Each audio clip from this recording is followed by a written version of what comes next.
31 जुलाई को ईरान में हुए एक हमले में हमास प्रमुख इस्माइल हानिया की मौत हो गई थी, जिसके बाद इसे लेकर के चर्चा तेज हो गई थी कि आखिर हमास अपना प्रमुख किसे चुनेगा, जिसमें कई लोगों के नाम सामने आए थे। अब खबर है कि हमास ने अपना नया चीफ चुन लिया है। इस वीडियो में हम जाने हैं कि हमास ने अपना नया चीफ किसे चुना है और वो कितना खतरनाक है। नमस्कार, इन खबर देख रहे हैं आप और मैं हूं आपके साथ जानिसार खान। याह्या इब्राहिम हसन सिनवार को हमास चीफ की जिम्मेदारी दी गई है। 61 वर्षीय याह्या सिनवार का संघर्ष का एक लंबा इतिहास रहा है। सिनवार ने अपनी आधी जिंदगी जेल में गुजारी है। वह इजराइल की जेल में करीब 23 साल तक रह चुका है। इस्माइल हानिया की मौत के बाद वह हमास का सबसे शक्तिशाली नेता है। साल 1962 में दक्षिणी गाजा के खान यूनिस शरणार्थी शिविर में याह्या सिनवार का जन्म हुआ था। वह हमास के साथ साल 1987 से ही जुड़ा हुआ है और आपको बता दें कि हमास की स्थापना भी इसी साल हुई थी। बता दें कि याह्या सिनवार के माँ बाप अश्केलॉन के रहने वाले थे। याह्या सिनवार इजराइल की जेल में करीबन 23 सालों तक रह चुका है। उस पर 2 इजरायली सैनिकों की हत्या और 4 फिलिस्तीनियों के अपहरण के आरोप लगाए गए थे, जिसके बाद इजराइल ने उसे गिरफ्तार करते हुए उम्र कैद की सजा सुना दी थी। लेकिन साल 2011 में उसे कैदी विलियम सौदे के तहत रिहा कर दिया गया था। उसे इजरायली सैनिक गिलाद शालिट की रिहाई के बदले रिहा किया गया था। इसके बाद साल 2012 में याह्या सिनवार को हमास राजनीतिक ब्यूरो में चुना गया और उन्हें कस्साम ब्रिगेड के साथ समन्वय का काम सौंपा गया था। साल 2014 में गाजा में इजराइल के खिलाफ चले 7 सप्ताह के युद्ध में सिनवार ने अहम भूमिका निभाई थी। इसके बाद साल 2015 में अमेरिका ने उसे आतंकवादी घोषित कर दिया। याह्या सिनवार को साल 2017 में हमास के पोलित ब्यूरो का मेंबर भी बना दिया गया था।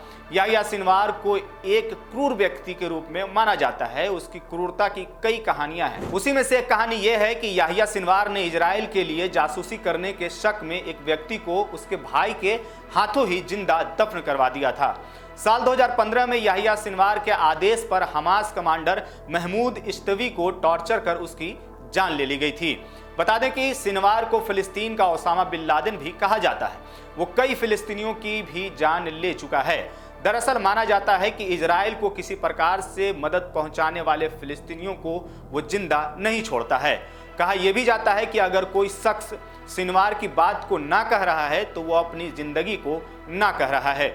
उसे खान यूनिस का कसाई भी कहा जाता है। इजरायली अधिकारियों का मानना है कि 10 महीने पहले 7 अक्टूबर को हुए नरसंहार की योजना सिनवार ने ही बनाई थी। उसके बाद से ही वह गाजा के नीचे हमास के सुरंगों के विशाल नेटवर्क में छिपा हुआ है।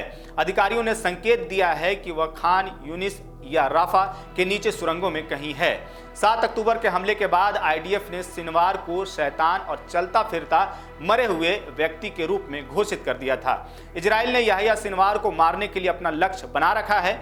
इजराइल रक्षा बल के प्रवक्ता डैनियल हगारी ने पहले अपने एक बयान में कहा था कि सिनवार की तलाश तब तक नहीं रुकेगी जब तक हम उसे जिंदा या मुर्दा नहीं पकड़ लेते हैं। वहीं मंगलवार को सिनवार को हमास का राजनीतिक प्रमुख बनाए जाने के बाद हगारी ने सऊदी के अल अरबिया समाचार चैनल को दिए एक इंटरव्यू में कहा कि याह्या सिनवार के लिए केवल एक ही जगह है और वह मोहम्मद दैफ और 7 अक्टूबर के लिए जिम्मेदार सभी आतंकवादियों के बगल में है। आपको बता दें कि हमास के सैन्य प्रमुख मोहम्मद दैफ को पिछले महीने एक हमले में आईडीएफ यानी कि इजरायली रक्षा बल ने मार गिराया था। फिलहाल इस वीडियो में इतना ही। बाकी तमाम वीडियोस के लिए आप बने रहिए इन खबर के साथ।